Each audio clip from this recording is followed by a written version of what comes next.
Good evening, everyone. It's episode 27 of FPL BlackBox. I hope you're all having a nice Sunday. I'm joined with Mark. How are you, Mark? Good evening. I'm good. I'm enjoying the international break. I'm enjoying not thinking about FPL, but of course, what I'm doing during this time is thinking about FPL. That's what I tend to do.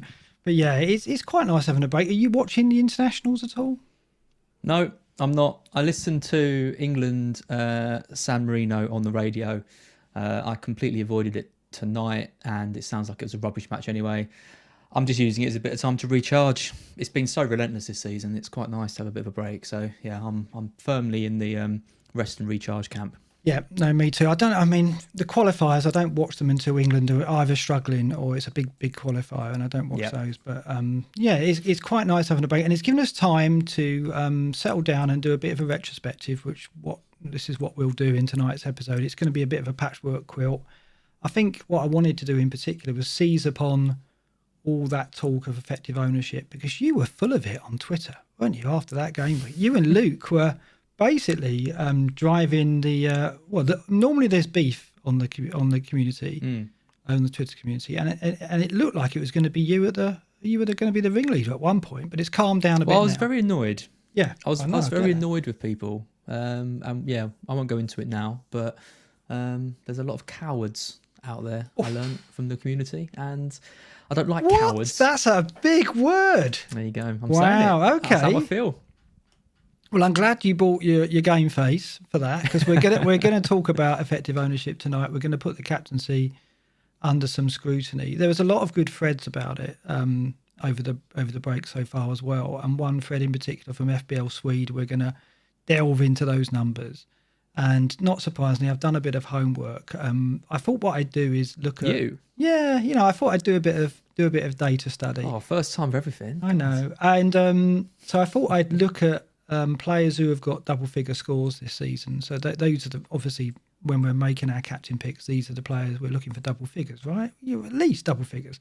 So I thought I'd look at the players who have achieved that this season, how many there are, what positions they're in. And so I've got some data on that, which is quite interesting. And I've got some data on how our captain picks compare to the top 10Ks kind of picks, and how different we've been so far. Spoiler alert, we've not been very different at all. No, doesn't surprise me. You're going to be disappointed. It's why though. Well, I am, but that's not my point that I'm trying to make. My point is that we should be trying to spot. It's not about picking players for the sake of it every week and going against. You have the premium players in your team for a reason, because they're consistent and reliable, and you don't get that many opportunities in a season to really go against them. And yeah, like we'll talk about, when the opportunity arises, I think people should be looking to seize the opportunity rather than hiding behind them. Well, that's my thoughts. Okay. I'm going to try and play devil's advocate, or I'm going to argue with you all night. We'll see how that goes. But let's start by looking back at our game week 29, because it seems such a long time ago now, doesn't it?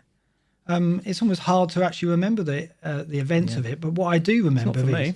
No, I know. We'll pick out your glories in this game. But first of all, the scores in game week 29. We were expecting, I think, an average of between 35 and 40. That's what I was thinking. Obviously, we had the reduced fixtures, 4 matches. To get 77 points, and there were people who actually got more than you out of this game week, was extraordinary. I mean, the way it unfolded was quite crazy, in that many of the players that we tipped and talked about on the previous show actually did come in, including one in particular. So anyway, talk us through your team, Maz. Go on, 77 points. Yeah, so it's taken 28 weeks, but I finally had a good week. Forget about all the rest. It's all about your latest game week, isn't it? So let's go with that. Yeah, Martinez in goal, 1 point.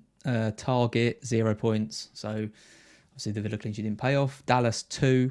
But then just good scores everywhere. Dunk coming in with 6. Odegaard with 2. Really unlucky, I thought, not to get more from him, because I thought he had an absolute stormer of a second half, particularly. Lookman, I've held on to him for ages. Got an assist. Could have had a couple more as well. Really threatening, I thought, throughout. Fulham will be gutted not to have picked up some points from that Leeds game. Rafinha came in. Bamford came in. Kane came in. Antonio came in. But who came in the most? My old boy, Leandro Trossard. I was wearing my Trossard top. I had him in goal scorer challenge. I capped him on FPL. I put every egg I had into the Trossard basket, and it came in beautifully. So what can you say? Lovely, lovely week. Well, yeah, I mean, we talked about him a lot the week before. It was funny because you weren't absolutely 100% on it. You were umming and ahhing about it, but you actually went with it. And it's paid off massively. And as we'll see later on tonight, it's one of the few captain punts that we've made between us. And probably the only one that when we've made one has come in. Only owned by, I think, 1% of the top 10K. So crazy ownership. And I mean, you picked it out in the Southampton game where he scored there. You picked out, his positioning and the fact that he looked much more comfortable, much more influential. And it happened again against Newcastle, didn't it? Yeah, I mean, I got asked a lot of questions about Brighton, like leading up to the week, and my answer to everyone was Trossard, like we talked about on BlackBox, and Duncan Trossard were the ones to me that really stood out. I know Veltman got the assist. I mean, that was surprising because he got moved over to left centre back. That was annoying. When I saw he was there, I thought, oh, that's okay then. Going dunk was probably the right call, and then he got the assist. What are the chances? I know. So that's a funny one. Fair play to anyone that got him in. But yeah, I was convinced on Trossard. My only reservation was just how kind of many Brighton would get, and like we talked about, we thought it might be a kind of a cagey affair. I was hoping it wouldn't be, but I was kind of trying to set my own expectations. And just as the week went on, I got just a bit more confident with Brighton, and I just thought more and more that out of all the fixtures on offer, that was the standout one that had the potential. So even if it could have been a cagey one, but also I thought had the potential to be a bit more of a bloodbath for Brighton. That's exactly how it turned out, because Brighton were just absolutely brilliant, and Newcastle, I think they're in huge trouble. So sometimes just and you've talked about it before with captains and Sivert last season, and really going for the fixture with the captaincy, and I just couldn't see anything about Kane that I particularly liked. I know he got the goal. I'm not going to say too much about the goal he got. I can't believe that was a penalty. He didn't deserve anything, I didn't think, from that match. So yeah, I mean, that's the thing. When you go for a differential captain, you're not just backing on that captain delivering, you're also backing on the player who everyone's going for failing as well. So it wasn't a huge amount of difference in terms of, it was about 7 points between Trossard and Kane in the end. Yeah. But obviously with Trossard's differential as well, then you get the points you would have got anyway. So yeah, I mean, captain wise, it's only 7 points more than Kane, but bringing him in was a good shout. So yeah, no, absolutely. And everything came in for Brighton. Welbeck scoring, Mopé scoring as well. It was almost like the performances and displays and the statistics that you've been racking up in the weeks previously all came to fruition against Newcastle, and the strikers delivered as well. So yeah, it was perfect storm for Brighton. Clean sheet as well. So I mean, what we should say here is the free hit managers had a field day, really, because if they went in with 2 or even 3 Brighton defenders, they obviously were quids in there. If obviously they went in Trossard. I mean, Trossard it's funny, when I look back at the free hit team that we had, Trossard was in the B team, so he was kind of on the fringes, and you were trying to get him in for Lookman. I think you said that you would put him in so he was very close to being in that first 11. And I look at that and think, I think the score that got was only 3 points more than my eventual score. So actually, I was quite happy with the 59 that I got, because when I picked the free hit team, it got just 62. So probably the free hit team that I'd have gone for wouldn't have beaten this by very much anyway. Because mate, Lingard coming in. I know. Our big calls, Lingard and Trossard last week. We've got to bask in these because they don't happen that often. Lingard, as I said before the show, that I had a bit of a run-in on Twitter, and I was trying to justify him being picked. I think XG is the problem with him. He's like Son. He doesn't score goals with high XG, right? He scores spectacular goals from outside the box. And so the feeling is that, he can't keep that up. But he did it again. Brilliantly taken goal again. Yeah. He is a scorer of good goals. He's not a tap-in merchant, just like Son. So I think it's very difficult to look at XG data and go, well, that shows that we shouldn't be backing Lingard. I think I wasn't surprised to see him get something, but I obviously was kicking myself for not backing Lingard over Kane. That was a problem there. I've just heard that my automatic Hoover's kicked off, so I'm going to go and turn that off, if you don't mind. So just pause with me a moment while I go and pause that. In fact, there was a tweet the other day about your Hoover, and someone said they hadn't seen it in a while. So, yeah, here you go, everyone. Mark's Hoover making an appearance. Yeah, I mean, Lingard's, looking back, I probably should have gone for Lingard over Odegaard. The trouble is, when Mark's making such a good case for him, kind of makes me want to back against him, and that isn't a sensible way to play. But it's fairly true. Yeah, I'm looking forward to the EO discussion with Mark, though, because we're not as different as I thought we were. I think he does agree with me in some parts, but I think he definitely uses it more than I do. So, yeah, be interesting to see what happens with that. Right, I'm back, and Vernon the Hoover is on his charger. Hopefully he stays there for the duration. It's because we're recording at an earlier time, and he's programmed and everything. I must look at that. Well, people ask why we go at 9 o'clock, and this is it. You don't want to interrupt. It is, and we don't have any technical problems on the feed or on the sound or anything, and then the Hoover kicks off. It's typical, isn't it? You were saying, yeah, I did it better than Irons does on the Champman stream. Does he panic? Does he? He does a bit when Mo leaves. Yeah, he does, and it happens quite regularly. Anyway, I'll edit that out for the podcast. Of course, sorry about that on the stream. Yes, Lingard. I thought he'd get something. I mean, in my defence, I thought that Kane and Lingard would get something apiece, but I didn't see West Ham scoring 3 goals against Arsenal. I think I did back a 2-1 win for West Ham and a 2-1 win. And a 2-0 for Spurs, did I? Or maybe I went 1-0. I just felt that... We both had a draw, I think, for Spurs. Right. Of the both two, 1-1. I thought Kane was the more likely to get a return. And I did think if Lingard got a return, he would get a few points more. Obviously, he's a midfielder. So it was very tight, but I just went with Kane. And, of course, the effective ownership did play into that equation. I think I was on... I was on the Wolf Pod with Andy. Really enjoyed that. And I talked a bit about this, about how I use effective ownership. And I know you hate the idea of using it at all, but in this decision, going Kane over Lingard, I wouldn't have said, I don't think it's fair to say effective ownership was I guess it was a deciding factor, but it wasn't the biggest factor in my decision. The biggest factor in my decision was I thought that Kane would return. I did think that. I thought Spurs would win the game or get something from the game, and he was most likely to score because Son wasn't playing. Bale we were kind of shaky on because he had that bad European tie. And we were right. He didn't play, did he? I mean, I think you said that you wouldn't be surprised that he didn't start. Well, you've got to get him in. Yeah, I know. And talk you out of it. I think if I had a free hit, I think I probably would have ended up getting him in. It was either him or Aubameyang, and he didn't do anything anyway. So, but yeah, I just felt that Kane would get something, and he was more like the floor for him was lower, but he was much more likely to get something than Lingard. I thought there might have been something in an assist in it for Lingard maybe, but I just didn't think West Ham, that 3-3 game was Arsenal, no one saw that coming. Like many of the games, I just thought there'd be quite a drought for goals, but as it turned out, there were goals and points aplenty.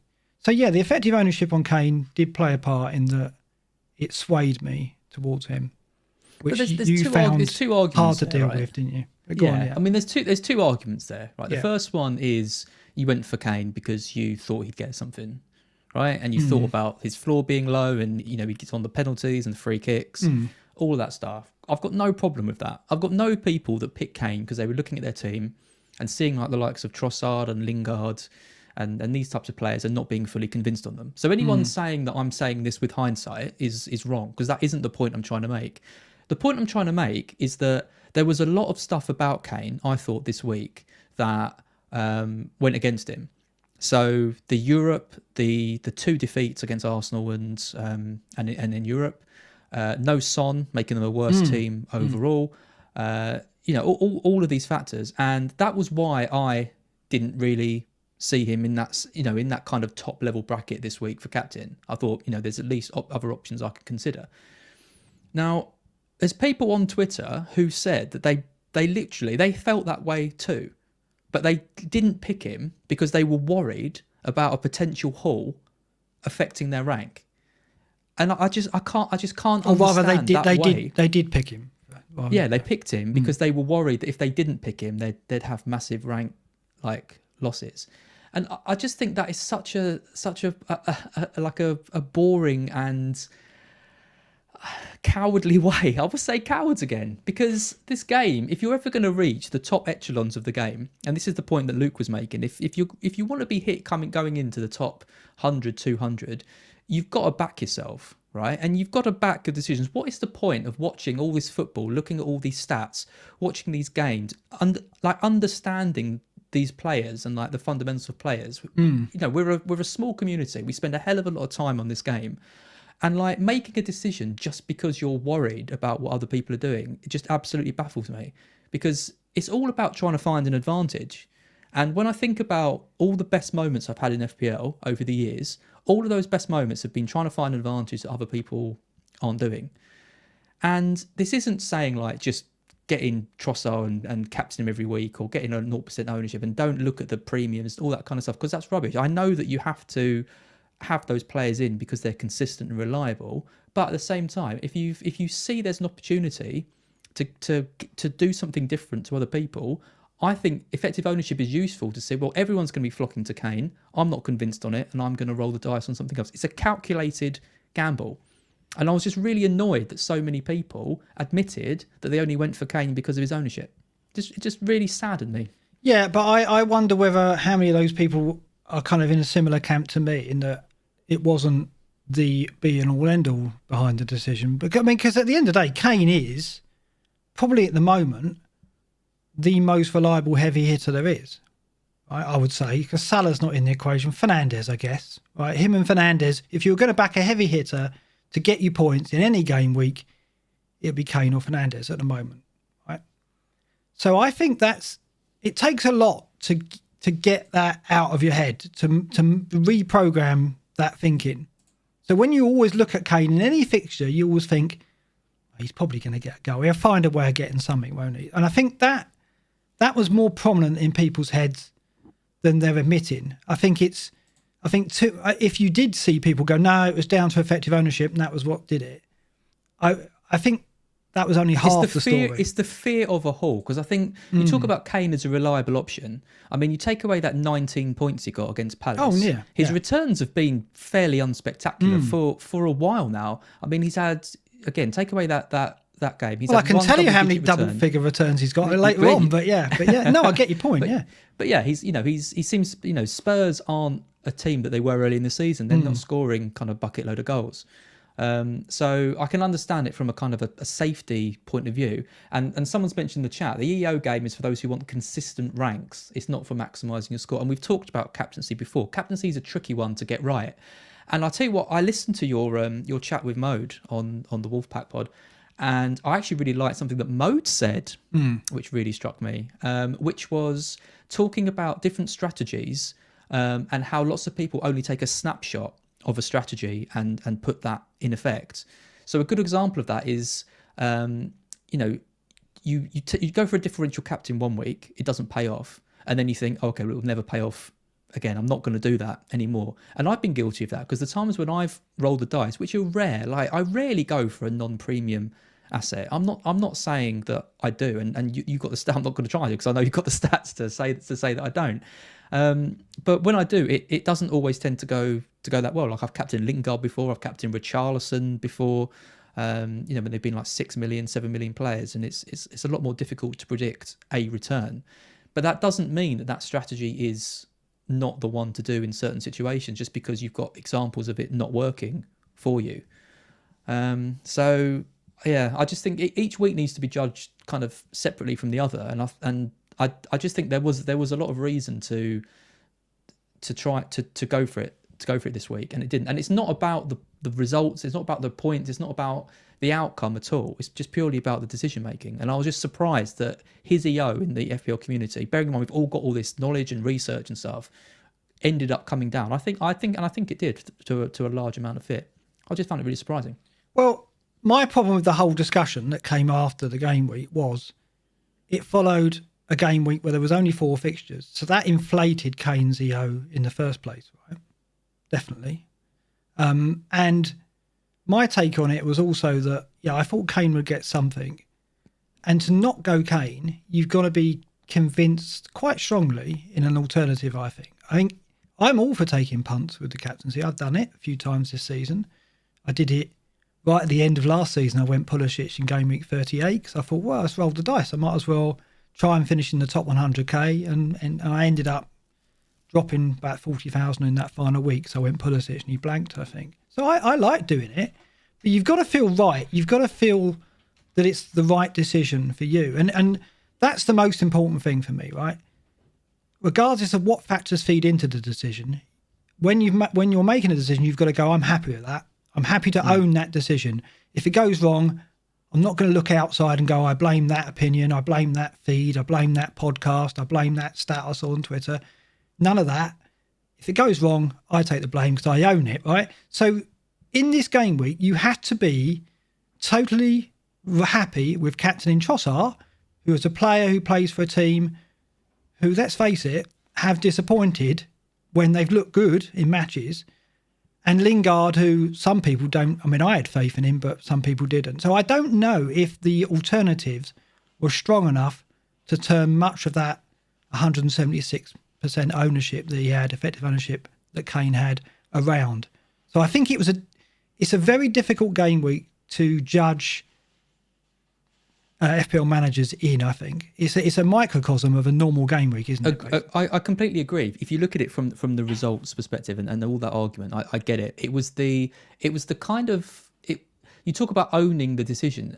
Effective ownership gives you a way to blame it. That's what I don't like about it. It gives people a way to not take ownership of their decisions because they can say, well, I just did it because he was highly owned and I knew everyone else was going to go for it. It completely takes away your own decision making, your own strategy, because you're just following what other people are doing. That's what I don't like about it.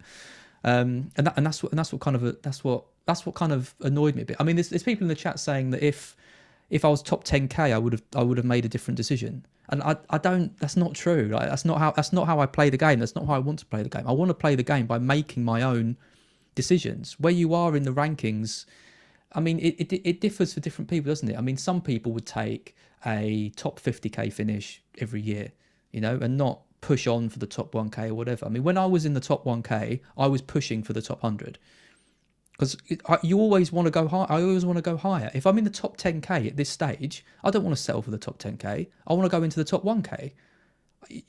And what's interesting, the discussions we've had over WhatsApp is this kind of psychological element to it, because you talk about you mentioned us about momentum. Yeah, you're talking about momentum going into a week. Do you want to say a bit about that before? Yeah, well, it is a thing in the, and it's a thing in poker as well, where you can have a downswing or you can have momentum going your way in a positive way, and it breeds confidence. It breeds confidence in your decision making, and I think when I come off the back of 3 or 4 green arrows, I put more faith in a riskier decision. So if I can see game weeks to come, the opportunity to take some risks, if I go into those game weeks with momentum, as in I've got 2 or 3 green arrows in a row, I think I'm more likely to take those risks.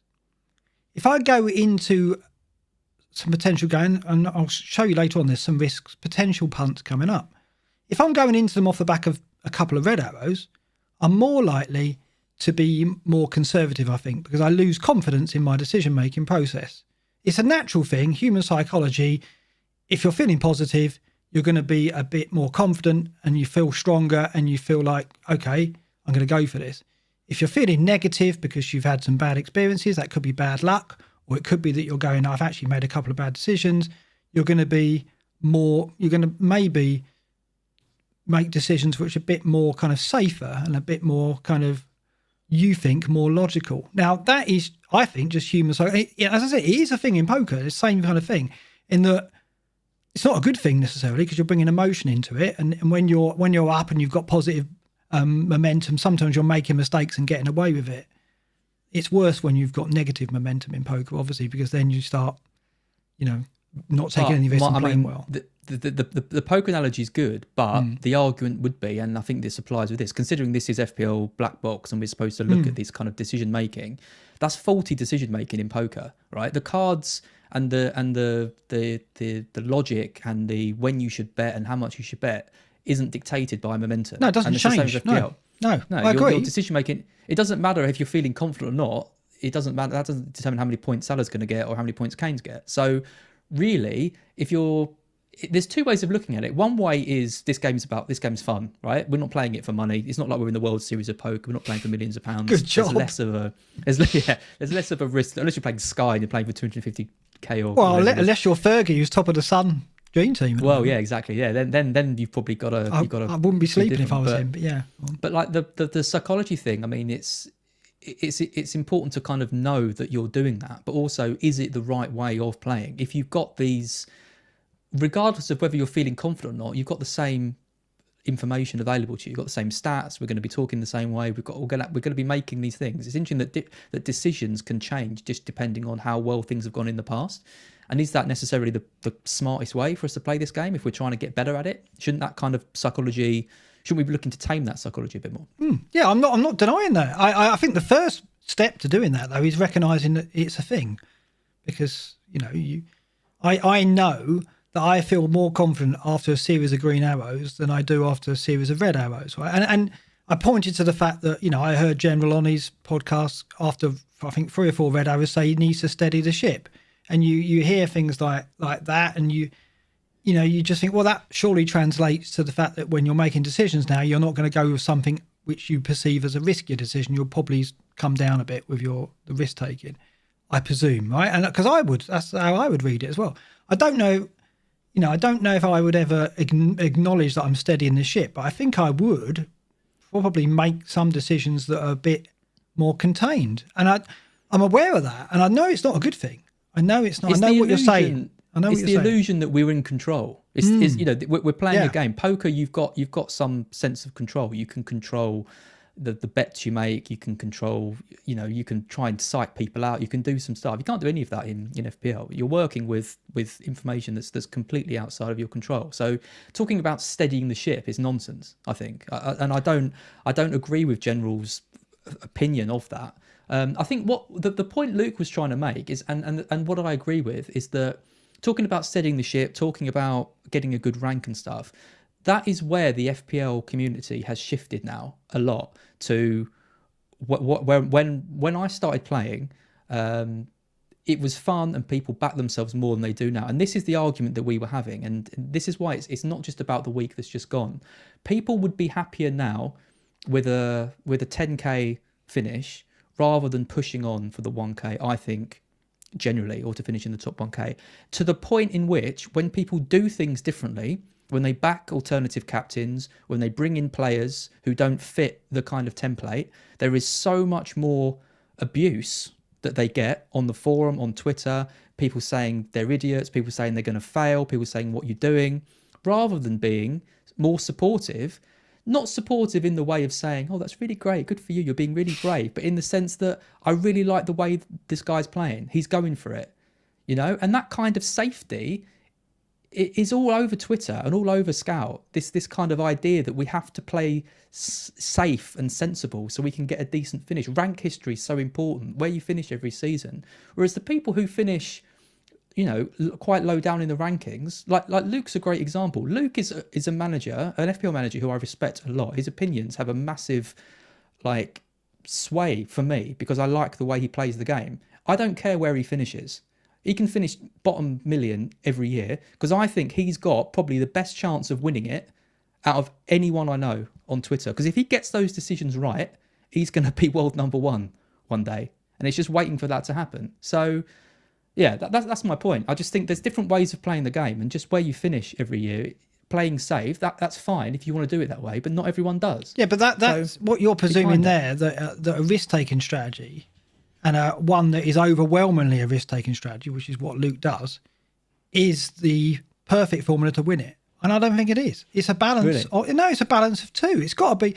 I think the way to play it is you've got to pick your battles. There'll be weeks where, if I say I was in, I'm 5k now, say I was 500 in the world, right? I think 500 in the world, I can win it, right, from there. But to win it from there, over the last 9 game weeks, that wouldn't be me taking a risk in every game week. I wouldn't do that. I would look ahead to those 9 game weeks and I go, where can I see the majority of the players above me going one way so I can go another? and I'd identify the weeks where I should take a risk and the weeks where I should just follow. Because it depends. I'd look ahead and go, where are the captains of those 9 game weeks?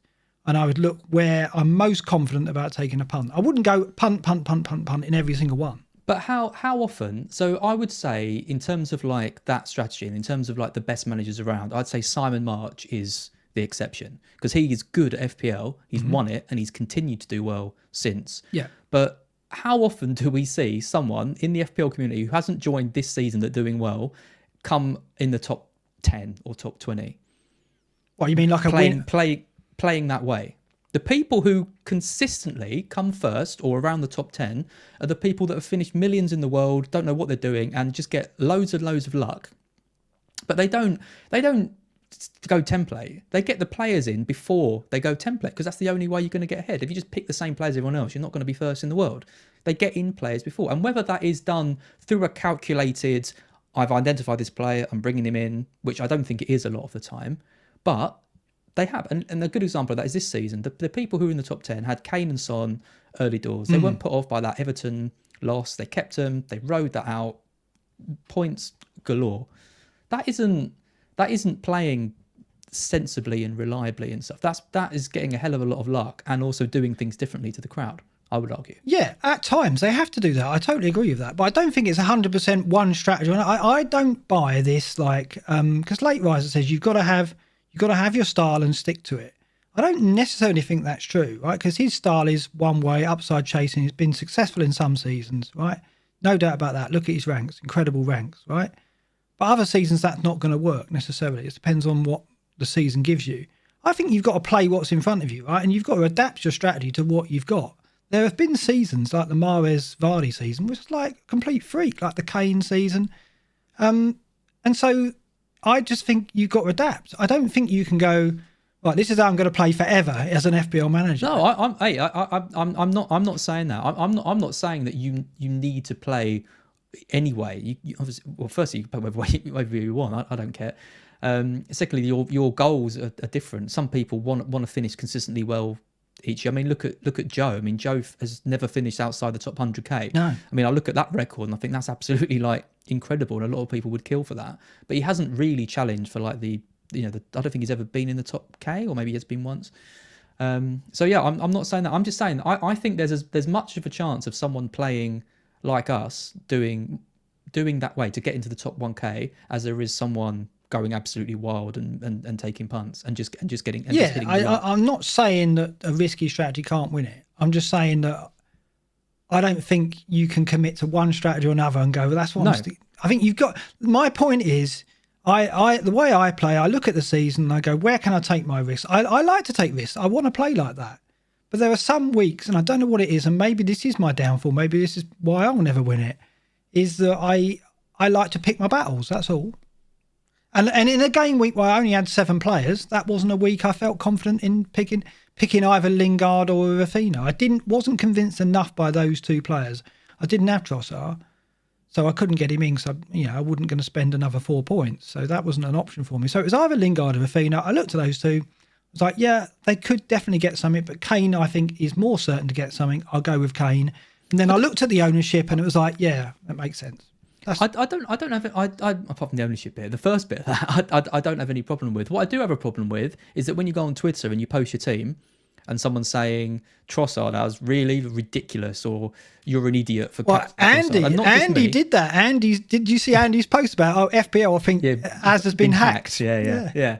But like, I don't care. Like, I'm not sensitive. It's not like I'm sitting there going, oh no. But of course it's funny. But at the same time, I think it is that kind of mentality. I think people are a little bit worried about going outside of the kind of the general herd. Because they get slated. And what is also annoying is when you do go outside the herd and it doesn't pay off, and then you get people on Twitter going, oh, look at this pick, this is all driven by FPL Twitter and look how rubbish it is. And it's like, when it does pay off, it's suddenly a great decision. And when it doesn't, there's a lot of outcome bias that goes on.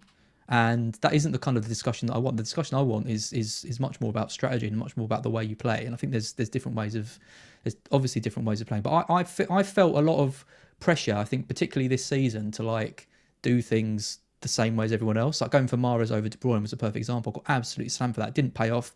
I can't sit here and claim that was a great decision because it obviously wasn't. But I felt it was, and if it had paid off, then I would be a hell of a lot higher in the ranks than I am now. I'd probably be kind of about where you are, and that would have been two completely different ways of playing. Yeah, and to be fair, with Mahrez, it's right time, right place. He's going to have good game weeks. Of course it is. Yeah, of course. And you just didn't hit them. So he is one of those players where it is purely down to luck, because the outcome you get with Mahrez is just so varied, isn't it? Yeah, he's the kind of poster boy for this this approach, and also the stress that it can bring. He is, and he could yet be over the final 9 game weeks. Yeah. I mean, I do think, I agree with you. I think there's something in this content creator Twitter thing where you start to see people shying away from riskier picks because they're worried about the reaction that it gets. Exactly. And I've only been in Twitter. That makes me sad. And I've only been in Twitter a year properly, and even I can acknowledge I think that is a thing.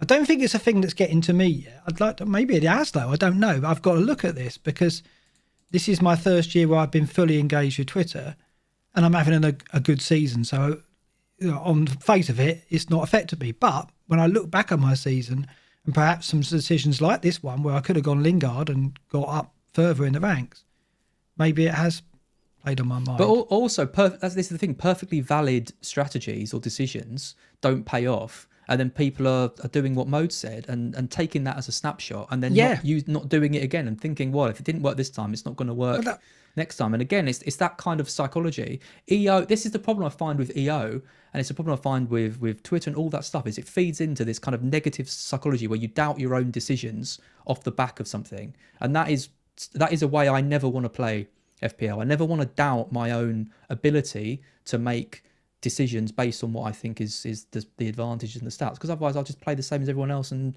there's no point in playing. I might just copy Andy's. You have to acknowledge that it's part of psychology. If you're doing badly, I mean, Luke does push back against this. He is resistant to it, which is why, like I agree with you. He could one day win it, right? He's done very well in Sky.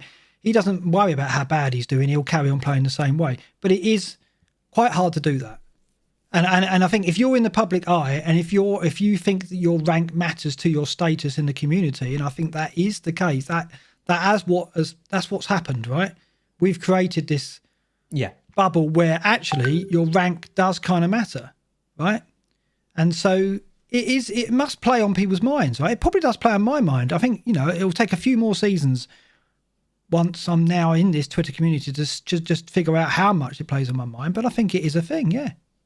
I'm not. Yeah, I mean, I'm not saying it doesn't play on my mind. I mean, I've struggled. This is the third season in a row where I've been around this rank at this time, and it is stressful because you don't want to finish with a rank. And I said about General earlier, and I think something that's really, really impressed me with General was when he did have that bad season and he was doing all this content and stuff. He used that as a way to be like, right, I don't want that to happen again. It didn't get him down. It didn't, no one remembers it now. No one remembers General's. No, he's the only one who brings it up. Yeah, exactly. He's the one that mentions it because he uses it as a way to acknowledge this can happen because this game is out of our control. And he's one of the best managers around. You can see by his ranks. It's interesting the kind of the world that's been created around the rankings and what that means. But I mean, put yourself in my shoes, right? When I did the FBL show, I was there every week, and luckily in the first year I did brilliantly. Second year not so well, but okay, I think 17k or something. But imagine I'd have done that FBL show, gone on there, they introduced me as an expert, and I finished 4 million in the world. I mean, it was in my head. I was like, my God, the pressure on me that I've got to do well, and I pulled it off, luckily, but. That could have gone really badly. The expert thing's really interesting because the expert thing isn't created by us. It isn't created by the content creators. It's not like Andy isn't going around calling himself an expert. You never call yourself an expert. You got to remember, it's a kind of a marketing thing, right? Yeah. They want to sell you as a person. Why should we listen to this person? Expert is a nice, easy word. Why have we got him on? Oh, he's an expert. He's an expert. Of course it is. I mean, it doesn't mean... we're experts in the sense that we do a lot of research and we do a lot of stats building, and we might have had some good finishes and we kind of know what we're doing. We're not self-proclaimed the best managers around. And I think that kind of status, I mean, you see it in the community all the time, don't you? You see so many trolls coming up being like, oh, these bloody experts, thinking they're all so great, they're so elitist. Well, we're not elite. we're just blokes who like playing fantasy football. Like there's like, I know pretty much all the content creators out there, and none of them have big egos, like, at all. Like, that's not what they're about. They just like FPL and they want to produce stuff to inform people and as entertainment and things. And the entertainment factor is important, because people, if you don't have a good rank, then people do jump on your case. And we saw it with David. When David joined Scout and he didn't have very good ranks and he was on Scout, and people say, why should we listen to this guy with his best ranks, 200k and all this? People want... the majority of people on Twitter want different things. They want you to be entertaining, they want you to be an expert, but they don't want you to call yourself an expert. But it's tricky. But they want you to have good history. It is, yeah. It is. I mean, I think when you put yourself out there in the public eye, you take that on though, don't you? You go, well, I'm going to have to deal with that. If I have a bad season, I've got to take it on the chin. It's part of putting yourself out there, I guess, and putting yourself. I mean, we had it on here. I think week 5, we were both 2.34 million or something, and we had some people in the chat going, so we had to just accept it and go, look, give us some time, and by the way, rank isn't everything anyway. We're doing this because we enjoy doing it, and hopefully we can entertain and inform. But one bad season, start, didn't we? If we have bad seasons, it's good because we can analyse it in more detail and look back. That was a get out, wasn't it? Yeah, it was. Yes. Yeah. But anyway, brilliant. Let's chat more as the show goes on. But that was a very good first chat. I hope people enjoyed that, and it's good. Let's look at our seasons in a bit of detail. We have got a visualization expert on the team now. Look at that. Yeah, Mr. Tim Bayer. At Tim Bayer 93 is his Twitter account. Absolutely lovely. I saw his charts on Twitter because he actually. Do you remember my salad chart, my little bar chart I did in Excel? Oh, it was lovely. It was lovely. And he politely just put, if you want any help with visualizations, by all means drop me a line. I don't know why. Did he also say this should have been a line chart, not a bar chart? He did. Mate, I think someone did. Anyway, so I dropped him a line and said, yeah, I'll tell you what, if you want to do some charts for us now and again, that'd be lovely. And he said he'd love it. So Tim Bayer, follow him. He does some great stuff. In FPL. He hasn't done too much this season, but he's going to be, because he's going to be doing these things for us from now on, and hopefully next season as well. So this is a chart of our season so far that Tim's knocked up with our data, and it shows it basically shows how our seasons have panned out. And 223 and 5k in the world, that's a far cry from 2.4 million or wherever we were in Gameweek 5 or 6. So we've done pretty well to recover. And what's interesting for both of these is we both had a couple of really good spells that made all the difference. For you, it was from game week 23 to 29, and it included that 3k game week with your triple captain. I think it was Bamford. And in that game week, not only Bamford came in, he got 8 points, but you only had 2 players blank. Yeah, Rashford as well. That week. So that really made a difference to your season. But you actually have been very consistent. If you look at the yellow line that we're showing on the chart, you haven't had many bad game weeks. They all came at the start of the season. Once you got to game week 12, you've just steadily climbed. Yeah, this is what I said. It's a much better place to be holding rank when you're top 100k. And so bearing in mind, treading water isn't necessarily a bad thing if you're treading water around a decent rank. When you're treading water around the million mark, like I was for ages, it's incredibly depressing. And that's when I think people do look to force transfers and they look to force captains and things, and they go against sense and logic and try and get that big haul, and that can end up making it worse. So that's how I kind of look at it. I was just trying to wait for the right moment, and I was trying little things and they weren't quite working, but it was being balanced out by kind of other good things. But yeah, recently it started just to... Well, that's what I said to you. That's what I think is a good strategy. You wait for that moment. Like, it's about... Yeah. You can't look at every game week and go, I'm going to attack this, go for it, risk it. I don't think that's the right strategy. No. I think the right strategy is to go, there's a game week coming up that I'm going to take a risk on, but it's not this one. That's how I play. And I look. That's how I play as well. Right, okay. Yeah. Well, it's not, but that's my point though.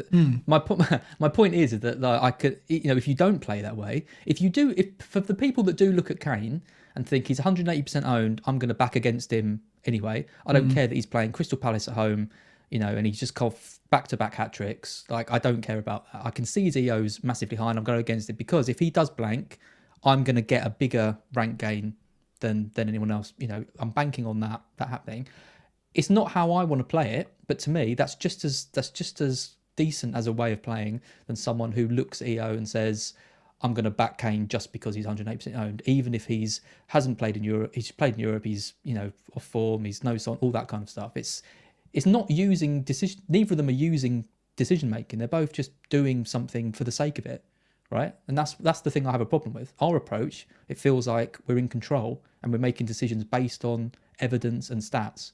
Doesn't mean it's the only way to play, and I respect that people can go either way, but that's what works for us. So I think it is very interesting what you said about EO being a way of having some factor to blame when it goes wrong, like having something that makes up your mind for you. Exactly. Because when you have that, I mean, I've read a book on poker, and the analogy is if you say you're drunk, then it doesn't matter if it's like if you drink before you play poker, you can always blame the booze if you had a bad night, and it's a very easy thing to do. And EO can be that. It's like, well, if I make my decision based on EO, I've got something to blame if it all goes wrong. Absolutely.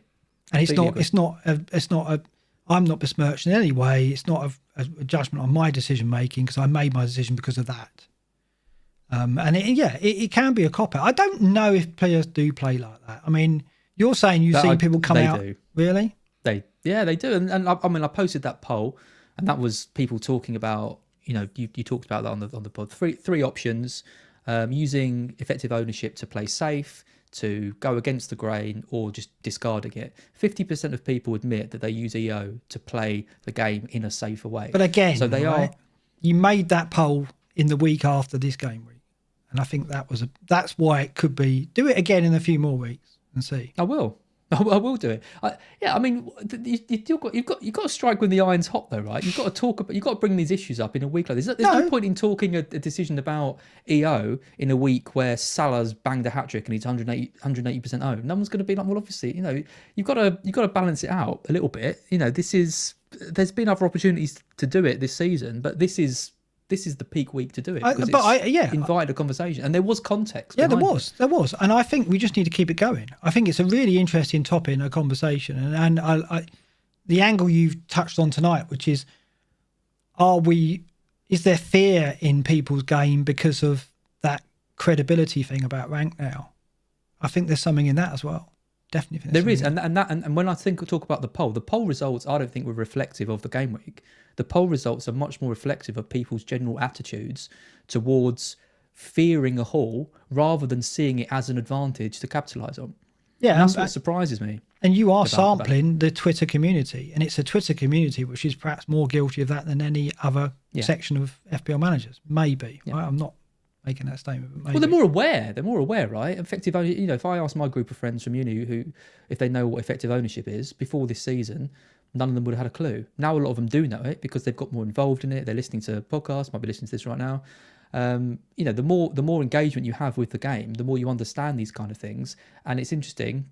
We're going to talk about this, something exciting we've got planned in a few weeks. I won't go into the details of it, but seeing the difference in strategy between people who don't have these tools and don't have this fear, and the strategies they implement and the plays they do and the decisions they make compared to those who are more influenced by it, is a really interesting debate. It's a little teaser there, but hopefully we're going to get some clues on that in the next few months.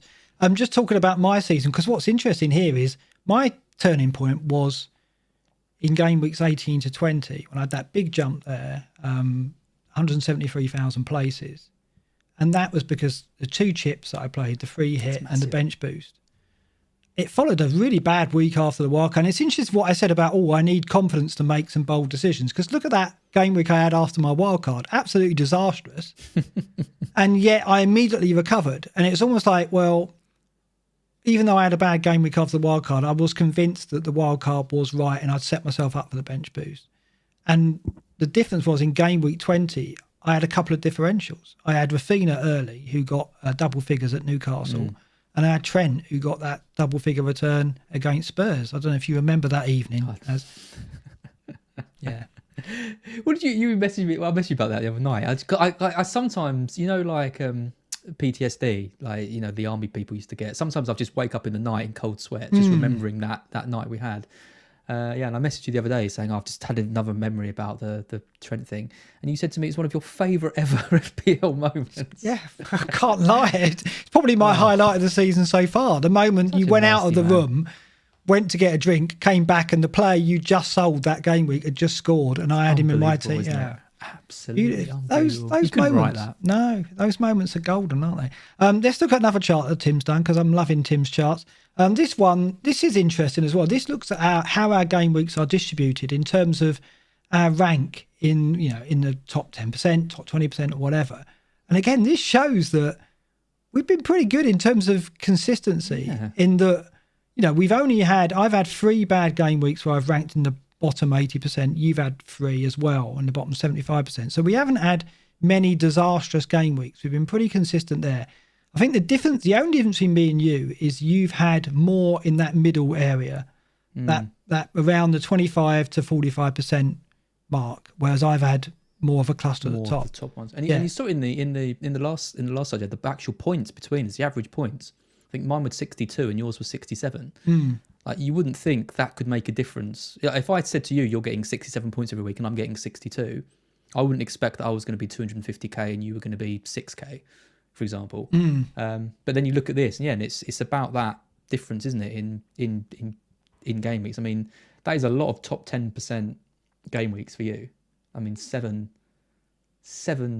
weeks, and I've had 3. But interestingly, we'll look at this next. I think it's the next slide. Yeah, in terms of the best game week rank, you've just had yours 3,233. You've had a better single game week than me. I mean, my best game week is 32,984. Yours is 3,000. So you've had a bigger spike, if you like, over the season. And our worst game week ranks are pretty similar. Mine's 6.6 million, yours is 6.4. But what we've got on this table here is a comparison to Michael Kuhn, who's the number 1 FPL manager in the world at the moment. And you look at his consistency. His average game week rank is 1.2 million.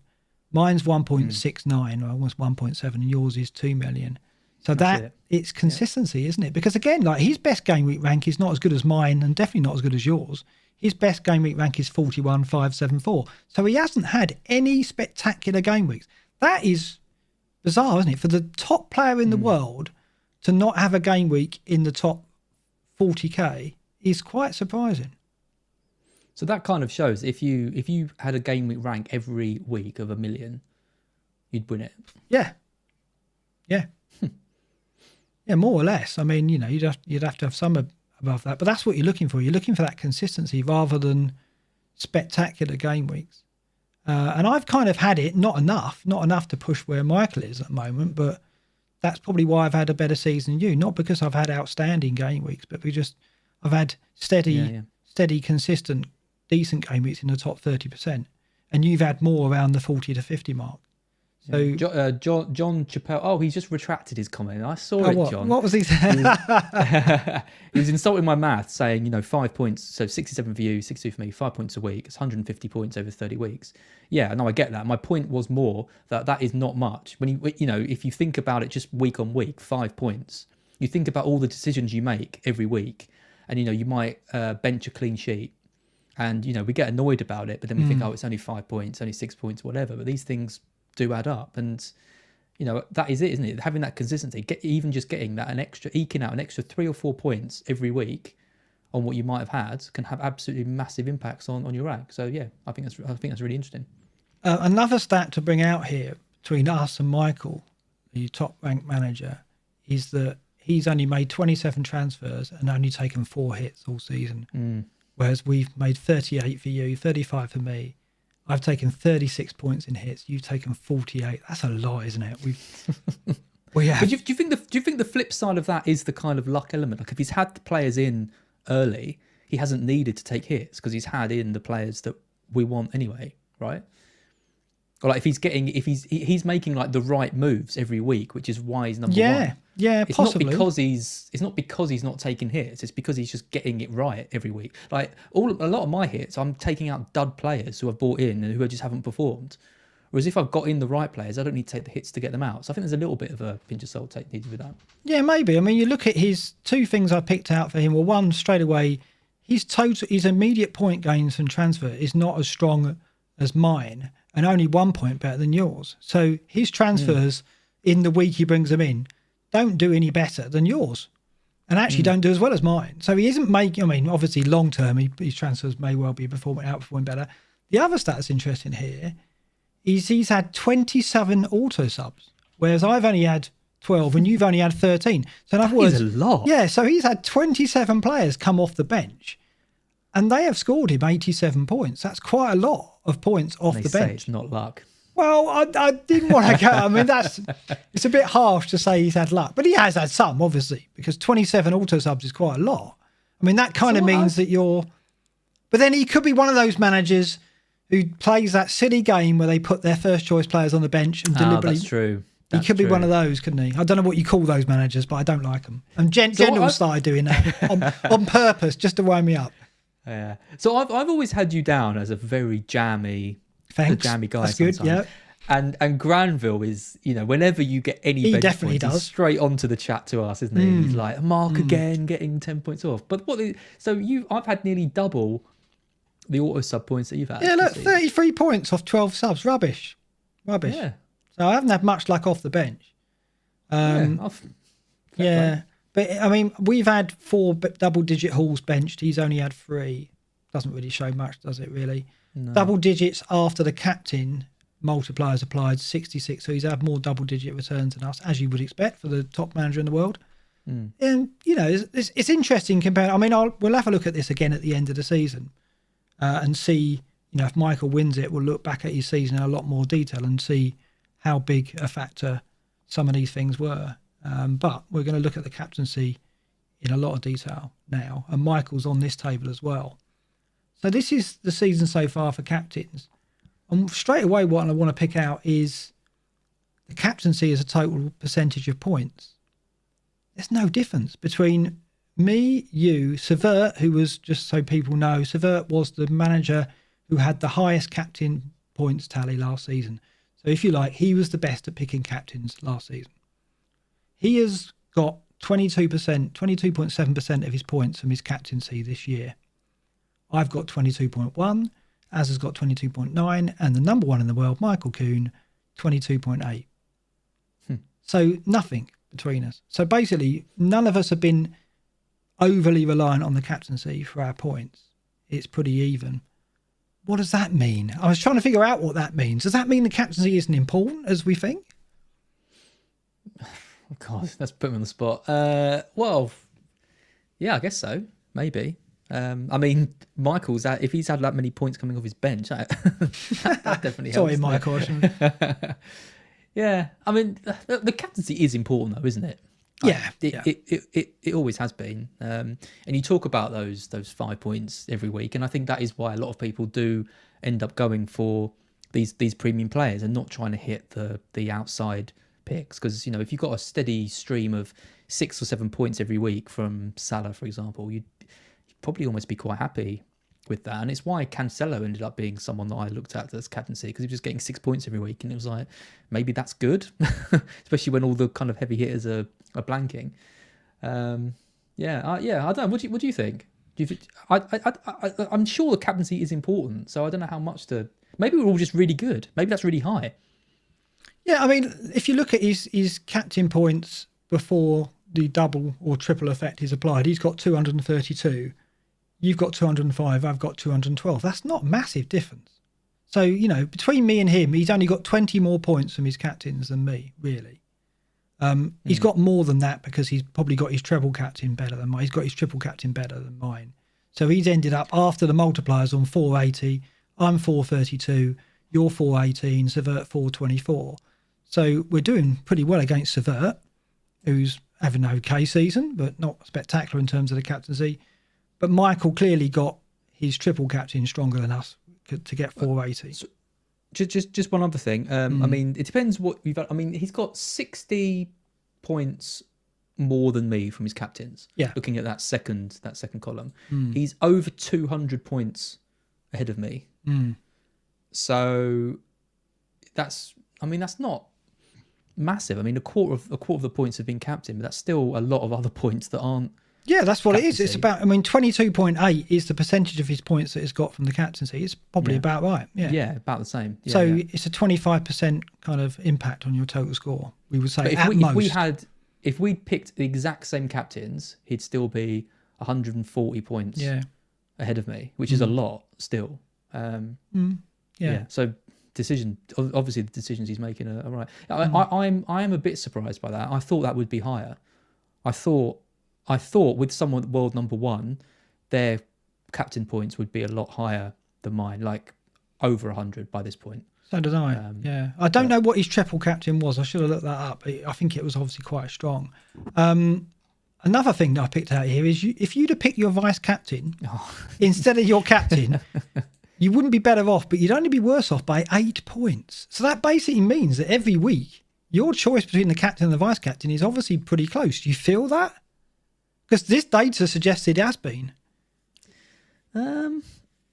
Not really. Not to the point in which I'm often like thinking, oh, I might captain this one. Normally with my captain, I'm pretty set on it. Like I've done my research and I kind of know what I'm gonna do, especially by the end of the week. So I can't think of too many times in which I've actually thought to myself, oh, it was a 50-50 call and I nearly went with the vice captain over it.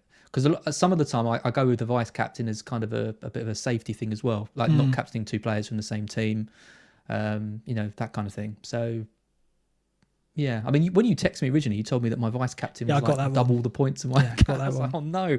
But I mean, you look at the difference between my captains and my vice captains. 130 points. I'm 130 points better off by picking my captain instead of my vice captain. So no-brainer decisions for me. But for you, obviously, looks like it's been tight calls at times. Makes me feel worse in a way. Does it? Well, it means you've got better options than me. I think that's what it says to me. It means I'm making the wrong decision each week. Interesting. Let's look at FBL Swede's his tweet that he made in the game week in the week just gone, basically, because this is where he talked about the differential captains, and it was a really interesting thread. Got a lot of reaction. You read it, you went through it, and what he did is he went in, looked at FBLLive.net and got some data off there about the top 10k and what they did and what they've been doing with their captains. He looked at their top 3 picks. The most popular pick in the top 10k, the second and the third, and looked at how they scored. So he's kindly helped me out and given me that data, and I've used it in the show here.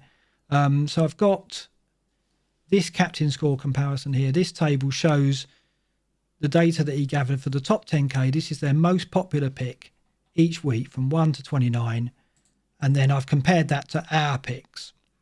And overall, if you went with the top 10k pick, that is the most popular captain pick in the top 10k, you would have got 219 points before the multiplier was applied. And I got 212, you got 205. So basically, if we'd have just gone with the top pick in the top 10k, we'd have more points now. So that kind of goes against the differential argument in a way, in that if you play safe, you go with the most popular captain. Okay, this is only the most popular captain in the top 10k, but you got to think they're the players that are switched on. Because when you look at the most popular captain across the game, you're taking in people who have left the game and still have a Aubameyang captain from game week 1, I expect. So who captain? Aubameyang. I'm practicing. Sorry. I have to practice off air. So that's interesting, isn't it? In that, in a way, this advocates playing safe and going with the most popular captain pick, does it not? Yeah, it does. Yeah, absolutely. And it's the most captain player is often the player with the best fixture, right? It's a combination of being a highly owned player anyway, and then having the best fixture. I mean, if Salah's playing, Chelsea at home and Kane's playing Crystal Palace at home, and they're both the same ownership, obviously Kane's going to have be the higher captain. So there's an element of that, but yeah, this kind of says to me that you could, in theory, take all the decision making out and just go with the thing. And like the Fantasy Scout poll, for example, that every week, the player who tops that poll is a good player to pick as captain for that week. Right? It's kind of obvious, because why else would you vote for them? So it's not completely surprising, but this is where it says to me as well, is that you can maximize this even more by looking at the players. And there's players. Basically, every week, these players haven't scored double-digit points every week. So there is potential here to do better, right? This isn't the best it can be. This is a good, solid way of playing the game, picking the most highly players with good fixtures, obviously. But there's a lot of 2s here. There's some 0s. There's a 3. There's a 4. There's a 5. If you can turn those into firstly, you're a psychic, but secondly, it shows there is potential at times to go against the grain and try and maximize. Well, I've got a table that's interesting in that respect. But before I leave this one, these highlighted cells here, the highlighted rows in our tables, you've got 4 of them. I've got 4. No, you've got 5. I've got 4 of them.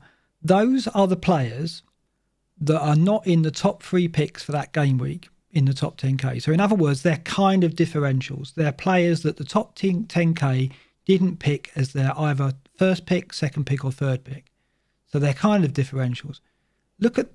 You've only done that 5 times. So effectively, you've perhaps only picked 5 differential captains. If you look at the players, De Bruyne game week 3, Mahrez 4, Cancelo in 22, Salah in 28, and Trossard in 29, of course. I've picked 4, Werner in game week 3, Jimenez in game week 4, De Bruyne in 10, and Salah in 17. None of those players in those game weeks were in the top 3 captain picks in the top 10K. And they've scored pretty badly. I've only had 1 return out of my 4. That was De Bruyne in game week 10. You've had a bit more success, but your biggest success is Mr. Trossard. You've just had him. So that's really interesting. It just shows that when we have taken a risk, it hasn't really come off, has it?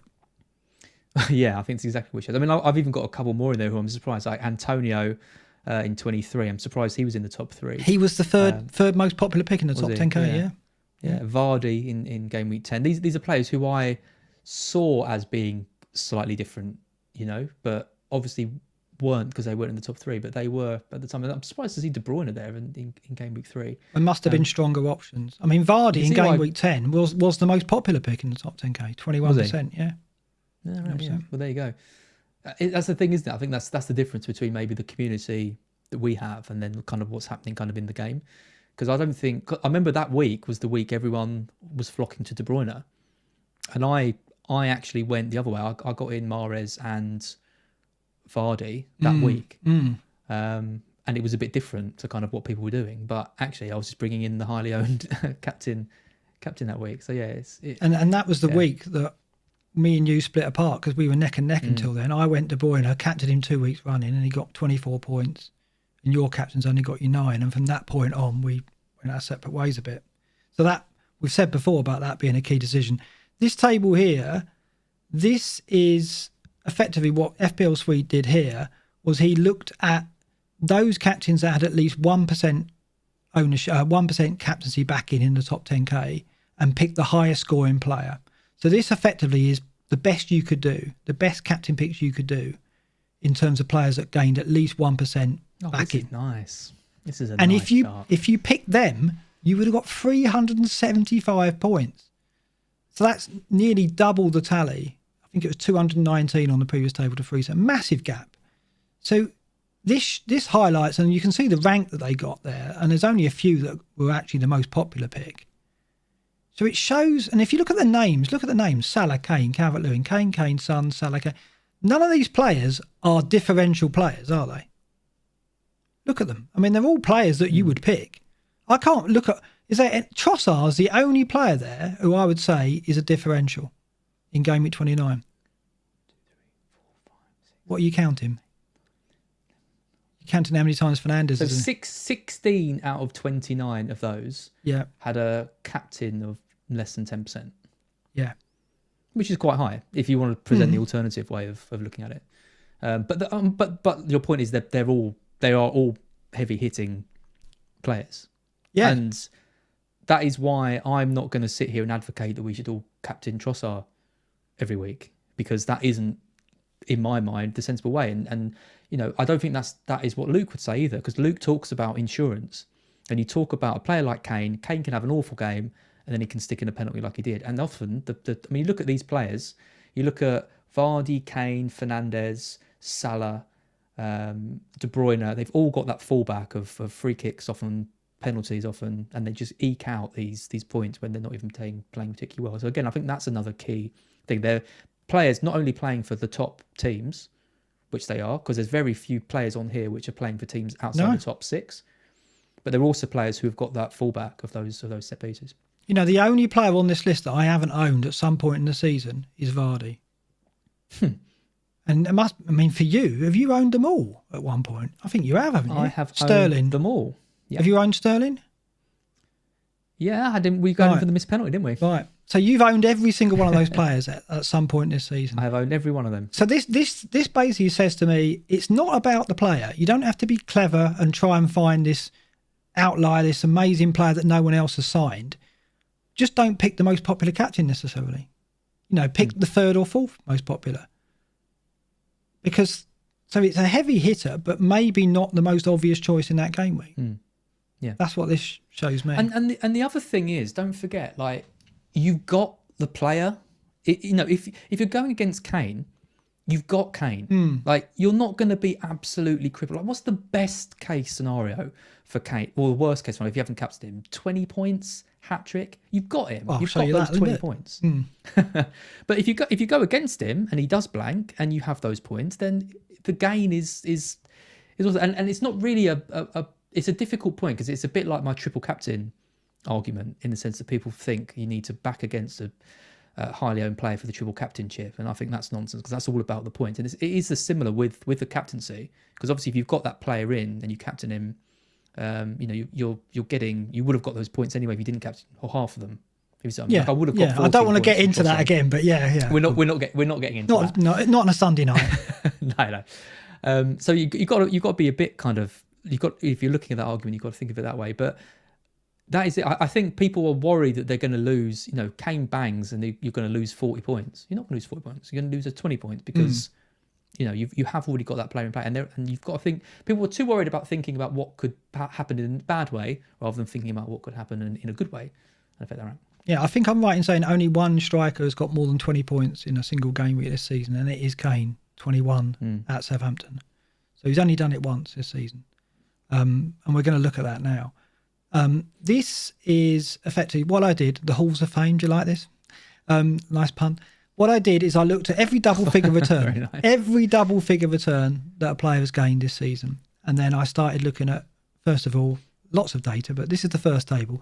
This is the number of double figure returns that players have had. Fernandes at the top with 11, miles out in front. Jeez. From Son on 9. Those two right out in front.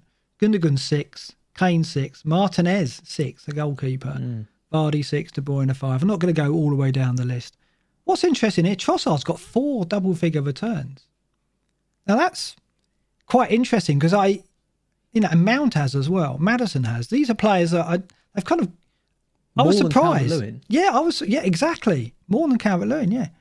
And we look at, Lingard's, Rafinha's got 1 double figure return, and yet, you'd always have Rafinha in your team over Trossard, wouldn't you, at the moment? But yeah, 4 double figure returns for Trossard, which puts him in the same bracket as Grealish, Maddison and Mount, and Ward-Prowse's in there as well on 4 double figure returns. So look here at the forwards. You've got Kane on 6 and Vardy on 6. Then you've got to go all the way down to about halfway on this list before you get to Calvert-Lewin on 3. Then you've got Lacazette on 3. So clearly here, your big returners of double figures are midfielders. But goalkeepers do pretty well there. Meslier, Pope and Martinez all in the top 12 or so.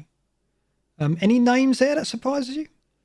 Well, what I really like about this is it strengthens the case. If you look at Rafinha versus Trossard, right? Rafinha's got less double-digit returns but higher overall points thing. So if you're picking a dead team and you're looking for a season, you pick Rafinha over Trossard. But again, just like the captaincy, it just shows that if you back yourself and you time it right, and you're not stuck with these players when you bring them in. If you can bring in Trossard, hit his couple of double-digit returns. Obviously, it's not that easy to do. I'm thinking kind of hypothetically, but that is where the points come. If you can time the way in which you transfer in and out these players to try and target when they're going to haul, and you identify which players are capable of hitting the hauls. So if you look at Trossard and you think, okay, he's going to blank a lot of weeks, but if I can get him in for a run in which he hits these high, that's going to be a massive boost to me.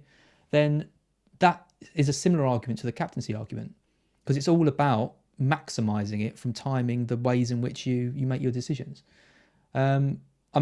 this list is great. I mean, look at like Salah with 5. Yeah, same as Mahrez. Mahrez has got 5.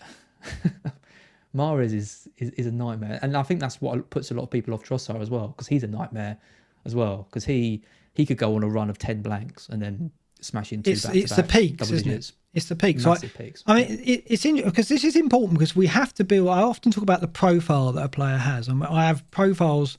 You know, we have Vardy, who's not a stats driven. You can't look at stats and predict when Vardy's on form or whatever. And what this says to me is we kind of know that Mahrez is a player who's going to have peaks, and it's very hard to find them. It's very hard to hit them. Trossard is clearly in that bracket as well now. Yep. He's a player that will get you double figures if you time it right, but he's not a player. He's not a player you can go, well, I'm going to get him in and stay patient with him, because he will he'll have 7 or 8 runs of 2 points, won't he? Yep. And unless he stays in this position, unless Brighton keep this formation, keep this system. If they do, we might see him become a player worth having next season.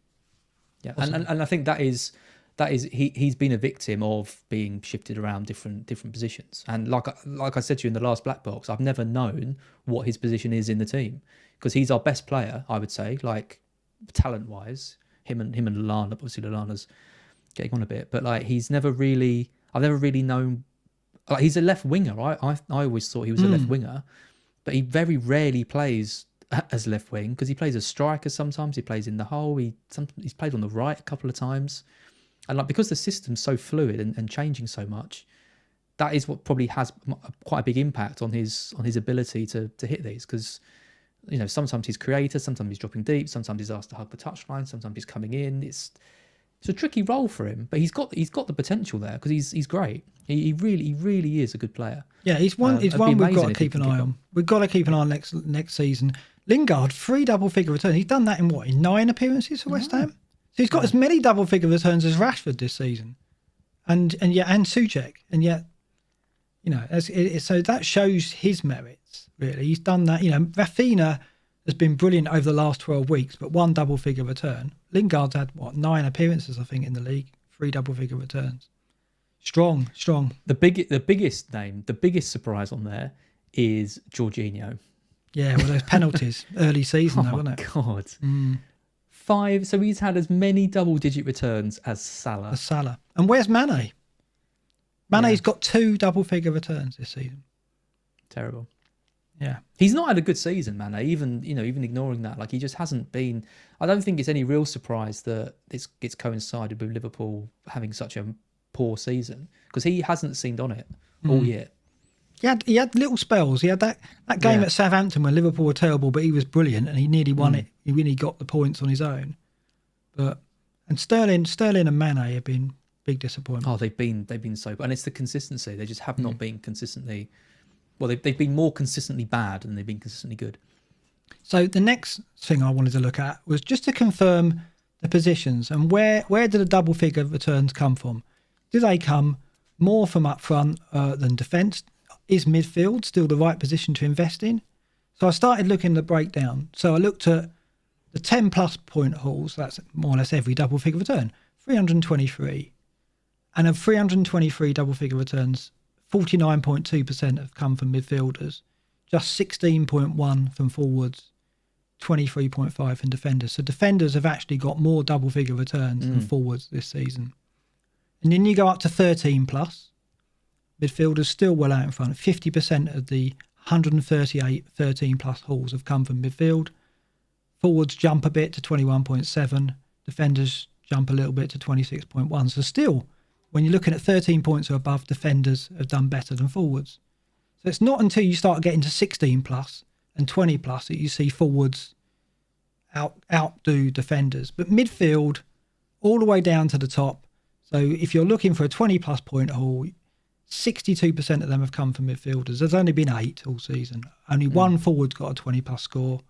That's Harry Kane in 21. So this says to me, when it comes to the captaincy, it's going to have to be a bloody good case for me not to captain a midfielder. Are you not going with that? Well, no, the two things are, firstly, should we be considering defenders more? Yep. That's the first thing that strikes me about it, because if they're shoving, they've got more chance of getting a double digit, or not more of a chance, but historically they are getting more. And that to me is the key thing, because points wise, defenders don't score as many as midfielders and forwards. You see it with the top players. First on the list, the midfielders and strikers have more points than the defenders. So to me, it's more about the captaincy than it is. I'm not suddenly saying let's go 4 or 5 at the back, because obviously you've got to take into account the points that they get. But maybe defenders are the way to go. And you look at someone like Cancelo. I think he's massively underperformed on what he's capable of. We all thought he could. He had that one game, didn't he, against, was it West Brom? West Brom, like 20 odd points. 17, yeah, some massive score. But other than that, I would have thought he would have loads of double-digit returns. But yeah, it's when they get a clean sheet and they get an attacking return, it doesn't surprise me, because you've got attacking defenders now. Yeah, and that's what they need. But this is also the season where Robertson and Trent haven't been on it. So had they been on it, that would have been even higher, surely. I know. Yeah. But yeah, midfielders always strike me as the sensible captain pick, because I think the game favours them, doesn't it? The extra point for the goal, extra point for the clean sheet. Are they more likely to get bonus? They seem to be. Like when a midfielder scores. They shouldn't be. It depends if it's a creative player. If it's someone like Rafinha or De Bruyne who makes a lot of key passes, they definitely are more likely to get bonus. Because you see it with Fernandes, it's very, very rare for Fernandes to get an attacking return and not get any bonus. He just needs an assist. De Bruyne, Rafinha, De Bruyne and Fernandes, if they get an assist, they're going to get at least 2 bonus, possibly even 3. And that's why, like for example, we all like Nick Pope, because Nick Pope doesn't just get a clean sheet, he gets a couple of save points and then he gets the bonus as well. And so when you've got a midfielder who, needs to get less to get more, this makes sense. And it's the same for defenders. When you look at Creswell and Dina, I mean, Dina doesn't get clean sheets very often, but because he puts crosses in and he can be on set plays, that's the key passes and completed crosses and maybe big chance created. That all contributes to him getting bonus. So often you see, if it's never in clean sheet, you bet Dina's going to get something. For Creswell, definitely, because he's got lots of assists, I think we've seen last week, is it 43 key passes? So, you've got to get this profile built up of these players and know how to play the bonus system. And that's something I advocate. But this is interesting. For me, it just reinforced that midfielders have got to be my first option. And I'm only going to look at a forward when there's nothing in midfield that I like. I mean, that just rammed it home for me. So what I then started doing, I thought to myself, well, I've got this data. It'd be then down a rabbit hole, wouldn't I know. It would be then nice to have a look at what defences have conceded the most double-figure returns. So what teams have allowed the most double-figure returns against them. And so what this table is here is that league table. And we've got Man City at the top. They've only allowed 6 double-figure returns all season. And you've got West Brom at the bottom on 29 double-figure returns. And also what I thought would be nice is to identify the fixtures that would be most likely to return double figures based on the data. And that is West Brom away. So if your player is going to West Brom, they have conceded 19 double-figure returns in their home games. And Sheffield United at home. So if your player is playing Sheffield United at home, they've conceded 15 double-figure returns. So not too surprising here, but there are some surprises in here. I look at, Brighton. If you're going to Brighton, they've only conceded 5 double-figure returns at the Amex. Equally, and this is pertinent to this game week coming, Newcastle have only conceded 7 double-figure returns in their home matches. And we've got Kane going to Newcastle, and everyone's thinking Kane captaincy. Only one striker has got a double-figure return at Newcastle this season. Do you know who that is? I do know who it is.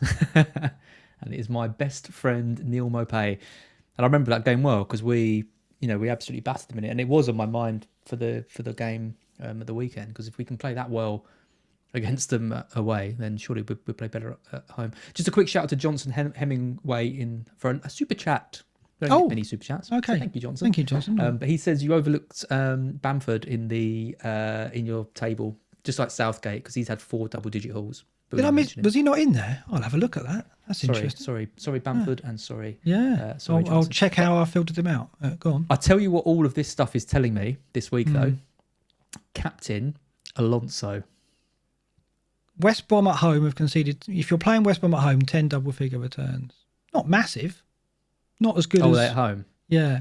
No, West Brom are at home. Chelsea are at home to West Brom. So if you're playing West Brom at home, they've conceded. They have conceded more. Right. So it's whether you're playing them at home or away. So it's not West Brom away. It's not West Brom being away. No. They're away at. Yes. Right. So if your player is away at West Brom, they've got more chance of getting a double figure return than if you're playing them at home. So yeah, it's always confused. It's like the tickers, isn't it? It's very hard to explain what the home and away means there. So yeah, West Brom have been worse in home matches, as we kind of know. We've known that, right? We've had the anecdote that West Brom in home matches have looked worse and more vulnerable than they have on the road. So if you're playing Leicester away, they've got one of the most... And Everton at Goodison have conceded 12 double figure returns. So... But like, I kind of know that Everton are quite poor at home. Yeah, they haven't been great at Goodison. Leicester though, I thought have been pretty good at home. I'm surprised at that. Yeah. So I mean, Leicester if you're Isn't player, that City? Aren't City playing Leicester away? They are. This week? I know. Yes, and I look at this and think, yeah, maybe I am going to play Gundogan. I'm not in any hurry, maybe to get rid of my City assets because actually Leicester do ship chances.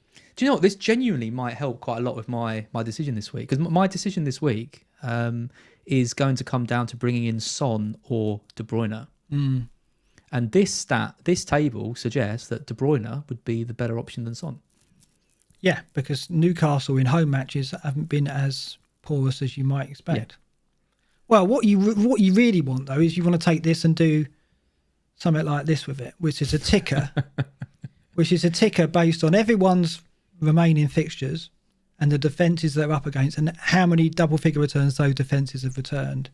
So this table shows that over the remaining fixtures, Southampton are playing the defences that are most obliging, or the best set of defences that are most obliging. This is so good. For double figure returns. I told you I had some good stuff, right? This is good. Wolves, look at this though. Wolves, I mean, everyone fancies Wolves because of the fixtures. And you've got to look at that cluster of games from 31 to 34. They are playing 4 teams in fixtures that they conceded 13, 15, 12 and 19 double figure returns. So that says to me, I've absolutely got to get on the Wolves attack in that spell. I don't know if I'm not going to captain Neto, but I've got to have him, I think, for that spell. And the other thing here is Leicester from 32 to 35 have got a good cluster as well.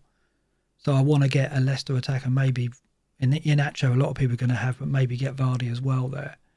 Looking down the table, Chelsea, I mean, a lot of people are looking at their defence, fair enough, but I was looking at Havertz maybe for this fixture against West Brom.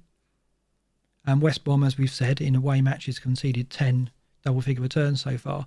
But Chelsea's fixtures over the rest of the season, pretty difficult in terms of teams they're playing who have conceded double-figure. So this is one I mean, I'm not saying pick your transfers based on this. It's just another stat to consider. But it's quite interesting, isn't it? And the data did marry up with my perception of who the weaker defences were and who were the stronger ones. But there was a few anomalies there that just got me thinking, like the Leicester one. Leicester in home matches do obviously allow chances. And yes, certainly it made me look at this and identify 2 game week, 3 game week clusters. And certainly the 2 real clusters that stand out are Wolves 31 to 34 and Leicester 32 to 35.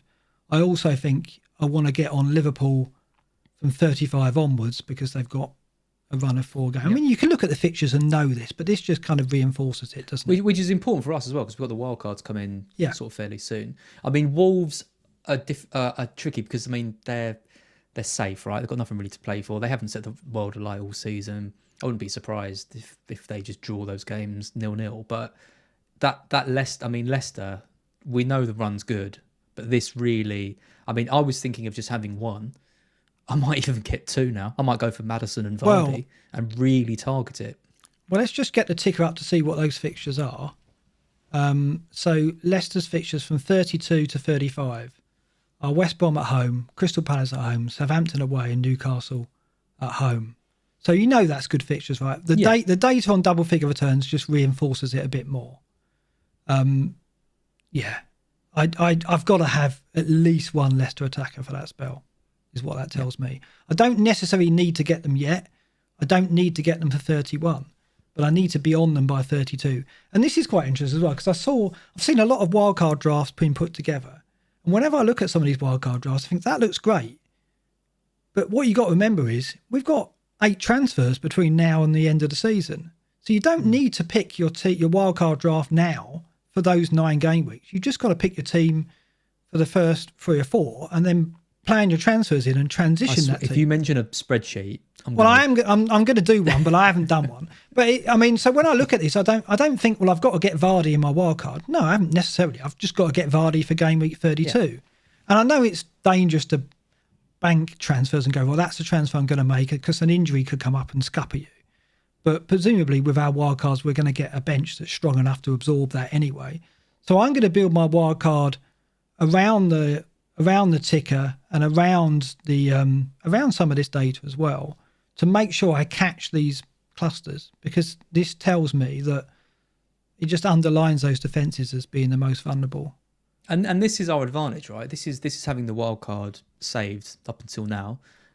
We've got to, because there's no point in using the wild card to bring in a load of players that everyone's already got. And I know you've talked about being a bit worried about taking out players and stuff, and that is always the way. Like, yeah. I think you said to Mode, it's bad enough making one transfer a week, let alone make it change the whole squad. And I completely relate to that. But at the same time, again, it's trying to hit the advantage, isn't it? It's trying to, if people are scrambling around to get in Leicester and Wolves players and Liverpool for that 35, being able to set ourselves up to, with our spreadsheets, to cleanly be able to work out what transfers we're going to do each week and have that plan should, in theory, give us an advantage until it all goes wrong and all the Leeds players we take out. Because Leeds are the perfect example for me. Leeds have not got a good run. No, this shows it. Look at this, from 31 to 36. They don't play a team that's given up more than, well, they play a team in 35 that's given up 7 double-figure returns. But that's a difficult run. But not only that, they're done. What have they got to play for as well? It's that same thing. And we have seen, I mean, the Fulham game, they played really well. But we've seen in previous games where they haven't really been the same Leeds team that we've seen before. So it'd be interesting if that trend continues. I mean, I'm planning on dumping all of my Leeds players on the wildcard. Yeah, I mean, I don't like losing Bamford and Mafina because I really like them as players. But they probably are going to go. And it's in like, so they've got the run: Man City away, Liverpool at home, United at home, Brighton away, Tottenham at home, Burnley away, from 31 to 36. I mean, Burnley away, I thought to myself, well, Burnley away, that's not a tough game anymore. But when I looked at the table here, Burnley away in this, Burnley have only conceded 4 double-figure returns at Turf Moor. Hardly anything. I mean, that's better than Man United, better than Chelsea, and the same as Man City. So basically, Burnley have conceded as fewer double-figure returns as Man City. Yeah. In their home games. So when you go to Burnley, I mean, I captained Son at Turf Moor thinking, oh, that's the right thing to do. I won't do that. Okay, I'm not going to captain any player at Turf Moor for the rest of the season. I thought this season was going to be it for Burnley. I really thought they would be either fighting a real relegation battle or down, because they lost. They didn't strengthen really at all, did they? And they're bringing in quite a few players like Brownhill came in and like some other guys. And the players are all getting on a bit, and they've been there. They haven't freshened up their squad in a while. And I thought maybe they would run, but they've been great again. Oh, just one thing we're getting from the chat is Leicester don't have a game in 32. Oh, it was in the ticker. Yeah, that because there. I haven't updated the ticker for the 30. Yeah, but there's going to be rearranged fixtures in that game week as well, so we haven't had those confirmed. Because in the FPL, the fixtures are removed. But isn't it 32? Ben Crellin, they're going to have the game anyway, right? It'll be later in the week. I think that is the case. I thought all the fixtures removed from 32 are going to be played in 32, is what Ben is saying. So I've left them in the ticker for now. Okay. They're not in FPL though; they've been taken out of FPL. But I think it's a gift. I think Ben confirmed. They currently don't have a game, but they probably will have a game. Yeah, well, there's other teams that don't as well. Yeah, I mean, I think if you look at, I don't think I've got Ben's latest chart linked here because I haven't set it up, but in his latest, he basically goes into this, and we'll look at that in Thursday's show when we start looking ahead. Also, that reference to Bamford having 4 double-figure returns, I've only included single games. So having a double-figure return in a single game week doesn't count if it was 2 fixtures. There you go. So he has only got 3 in single matches. So all those double-figure return figures, if a player played twice in a game week, that doesn't count. I looked at every single individual match, not just that. Otherwise, it wouldn't be fair, would it? So I was right, I think. I think I'm right. Anyway, I was thinking about that, going, how did I make that error about Bamford? I can't believe I did that. And then like that, because obviously Leeds had that double game week. Yeah, because if he got, because like the week I captained him, he triple captained, he got double digits, but that was all in one game. No, he got 8 over the 2 games. He got 8 in that game. Got 8 and yes, and 8 and 3. Yeah. I think he got 8 and 3, something like that. But anyway, we digress. But yeah, that was useful exercise, and I think that's made me realise that I knew I wanted to look at a Wolves player. I knew I wanted to look at a Leicester player, but now that's gone like, well, I've got no choice. I'll tell you what the next step is. Go on. You need to do a full count of all the players that played against teams that had given lots of double-digit hauls. I've got that. And work out how many double-digit hauls there were. I've got that data. I just need to do a bit of... There you go. Stuff with it. Damn. God, pull your finger out, Mark. I know, it's outrageous, isn't it? Anyway, so on the basis of tonight's chat, I thought we'd change the captain matrix from now on. In that, I think what I want to do is recognise the popular picks. So these are the picks that we think will be the most likely be the top picks in terms of percentage, in terms of effective ownership, I expect as well. And then have another column which is differential picks from now on. So we can look ahead and go, right, where's the game weeks where the strongest or most popular pick isn't perhaps as strong as we think, and that's the time to look at a differential pick. For example, I would say that possibly game week 31, because of the Man City team selection, because we don't know what Pep's going to do with rotation, De Bruyne and Gundogan at home to Leeds and Salah at home to Villa could be popular picks, right? I think they're going to get a lot of captaincies. But actually, are we certain that De Bruyne and Gundogan are going to start the game? And do we want to back Salah against Villa? So I think this week, game week 31, not the one coming, but the one after, could be a time to consider a differential.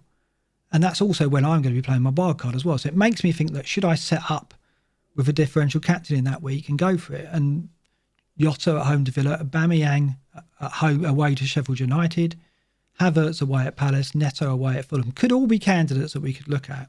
So this is how I want to play it. I'll look at whether the popular picks are really strong. Like, for example, Fernandes at Leeds, Fernandes at home to Burnley. They're quite strong. It will take me a lot of convincing to go for somebody other than that player. But in 31, I look at the most likely popular picks. I think, actually, I don't know if I would go De Bruyne or Gundogan or Salah, and I'd be willing to take a risk. What do you think about that? I like it a lot. I think this adds a lot to the decision making. We think about, remember on the Scoutcast we always used to pick a differential, didn't we? Who we want, and this is kind of that. It's kind of like if we weren't picking one of the main most popular captains, who might we go for? I actually think game week 30 could be a strong week to consider it, because I mean you've just presented the evidence that Newcastle away don't give up these huge chances of double digit returns. And I look at that Leeds Sheffield United game. Sheffield United are bad, real bad. And West Brom are bad, real bad. Yeah. So I don't think they're too. And you look at Leicester as well; they're giving up loads of double-digit hauls. So do you know what? On the back of this, I was so set on Kane, and I'm now having a bit of another moment where I think maybe it might be time. But the trouble is, Newcastle are bad. Yeah, that's the thing. It's like they're demoralised. They haven't got Hayden anymore, and he was the only one there that looked half decent. That's what you can't. I mean, like. Stats can give you data, historical data, but they can't bring in fact, like these projection models cannot bring in that little nuanced detail like the fact that Hayden's missing, or there's one of the back four is out and they've got to reorganise, or a new keeper's come in. Little details like that you have to factor in. It's just how do you weight that? So how do you weight the fact that Hayden's not there in the list of variables? Because I like Alonso or Havertz. I've got to say, because I've always planned to bring in Alonso this week. So Dunk to Alonso, I've got the money to do. I could also do Gundogan to Havertz. So one of those two I like, which is why I didn't want to take the risk in third. Believe it or not, I said to you, I don't want to do the 29 list because I know I'm building up to one. There's one coming, and this is it. And Luke's talking about captaining Alonso at home to West Brom. If he starts, it's gold, isn't it? Well, we think he will because there's a couple of factors in his favour. Chilwell has gone off for duty and Alonso hasn't. And West Brom, against West Brom, perhaps Tuchel will go for the height of Alonso to counter set plays. So that's two things that you're speculative, I guess, but stacked in his favour. And I think aren't West Brom weak from the left-hand side as well? I'll have to have a look at the data, but I think they are, yeah. That's why we went for Son earlier in the season, do you remember? So there's quite a few things. So I might do it. Because Luke's doing it. That's the dream. It is the dream. That's the dream. Alonso back in, captain. Oh. But what I don't want is people going, Mark's only going Alonso because he's trying to pander to Luke and Az. I don't want to get that. I hate that. That's why when I saw you doing the threads, I'm like, your own game, no. Mark. Don't worry about it. I know exactly. Else. People will say I'm not. People will say I'm only taking a risk because Az has talked him into it. And then my plan that I did. Do you remember that spreadsheet? You should do a spreadsheet. I had Alonso on there a few weeks back, so I'd like to think that people saw that. Someone messaged me on Twitter and said, they said, classic. I don't know why you're being so negative about Mark's spreadsheet, Az. It's a really good idea and you should think about trying it. It's my idea. I did the spreadsheet first. This is the joke. You've done the joke for so long that people forget the joke. I know, it's quite funny, isn't it? But I like the Alonso pick. And we'll talk more about this in Thursday's show when we start looking. On Thursday's show will be a regular show where we'll look at player data and we'll look at the captaincy in detail. But this matrix, I think, is here to stay because I think this is a useful one to run because it is. I have taken it on board. And although we've identified tonight that taking a punt on the captaincy isn't necessarily about the player, it's about if it's the most popular pick, looking beyond the most popular picks. And I think that's what this does. We've got De Bruyne in column 2 as a differential pick because I do think, and Son even, who's a player, people are going to go to Kane, they're not going to go to Son. People will go to Salah, they won't go to Jota. So they don't have to be risky players. They're just not the most popular picks. And I think that's the way we ought to go from now on. Yep. Good. We've agreed on that. It wasn't too bad. We didn't argue too much over the. I want to end on one more thing because we talked about what it takes to win. And when I was looking at Michael's record, I looked at where he was in game week 1. And then I thought to myself, I'm going to look at the top 20 and see where they were in game week 1. Because our theory is that you've got to get a good start, right? Mm-hmm. Look at this. So basically, the top 20 managers at the moment, only 5 of them have been outside the top 1 million in game week 1. So basically, in game week 1, they were inside the top 1 million. And even the ones who weren't in the top 1 million in game week 1, by game week 2, they were, apart from one, Brian Moore. So by game week 2, if you're not in the top 1 million, you ain't going to win it. Yeah. That's nonsense, but more or less, there's something in that. I mean, I'm going to look at it at the end of the season, but that's quite interesting. It's kind of what we thought, isn't it? Yeah, and it backs up what I had. I mean, I wasn't going to win it, but when I was around 800, when I finished 800, I got off to an amazing start this season. And the 3 years that I've struggled, the last 3, I've got off to terrible starts around the 2 million mark. So, yeah, it's what I said to you. I said to you in the first episode. I was like, my one thing I want to do this year is get a good. Start, and I didn't. Yeah. I mean, Sneezy Lasagna, great name, says he kind of talks about the psychological effect of getting a good start as well, because you're ahead psychologically. You've built a good team, but also you're ahead in terms of your transfers as well. You're not putting out fires. You're not just like we had to put out Werner and I had to put out Havertz and we both had Vinagre, didn't we? Both had Pulisic, didn't we? I had Pulisic. No, I had Havertz. I had Havertz and Werner. But you were lucky with Pulisic because he was injured. That was an easy sell. Whereas I stuck with him for about 6 weeks and he was rubbish. So that's the thing of a good start. It's not just the points as well. It's also putting you ahead of the curve a lot of the time too. The price rises fall into place and everything. So Michael was 43,000 in game week 1. Yeah. Crazy start. Though, I would have thought more people, because like 1 week, you wouldn't have think like 1 or 2 weeks could have such a massive impact. After 30 weeks, I would have thought, because I mean, you have managers who started game week 3 or 4 and are ahead of, in like the top 100k, 200k. But I'll look at it at the end of the start. season. I'm going to look back and see how far it goes down, and see if I want to see if anyone, what's the latest they arrived in the top 1 million, basically. Because I remember last year, I think Joshua Ball was in the top, 1 million straight away and stayed there and was number one for like ages, wasn't he? And then he took over the number one toward the end, but he was number one for a period. So I definitely think a good start. I mean, this is why it's funny, because the phrase is no one wins or loses FPL in the first week. I don't know.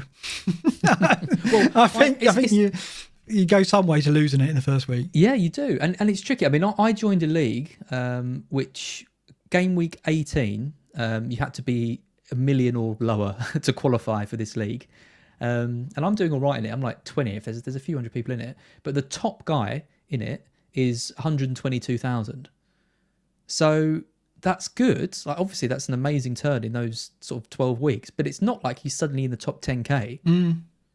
He's still not probably where he wants to be in like 11 weeks, and that's the best person in that league. So it does show that it is hard. But interesting one. We'll look at that more at the end of the season, over the summer as well. Lots to come from FPL BlackBox. As Az says, we've got quite a big announcement to come of something we're going to do, which we're going to do after we do our wildcards. I think when the wildcards are played in 31, when it calms down, we'll then announce it, and then it's going to be fun, I think. No more clues though. I'm not going to look at our teams tonight because we've nearly done 2 hours anyway, so we'll leave that for Thursday's show.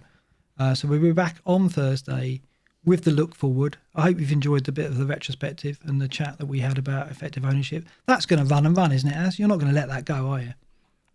No, and I just think people, you touched on it quite a lot. Just people need to own the decisions and not look at it like a safety net. I've got no problem with using effective ownership. I've got no problem with. Well, I'm going to have a bit, but like I can, I get it. I get that people have different strategies and stuff, but if it's making you go against what you think is the best thing to do, then I don't think it should be used like that, because you're never gonna do well if you do that. Not really well. Fair enough. And I don't think we're going to do the Q&A session tonight, but we'll do a backstage Q&A session in Thursday's show as well, because we got Friday off work, so we can be late. Could go on forever, couldn't it, that one? So for now, Friday off work? Is it bank holiday? It's bank holiday, isn't it? Friday? Yeah, it is. So there you go. I don't know what day it is today. Get with the program. That's because you're full-time fantasy now, so you don't work on the same clock as it. That's what it is. Yeah. It's just ready to like and smash then, Ash. Do you want to do the goodbye message? I will, yeah, and thank you. We've had a few super chats tonight, so thank you. Johnson Hemingway gave us another £5, by the way, and I didn't want to call you out, but he paid us, so I feel like I've kind of got to mention it.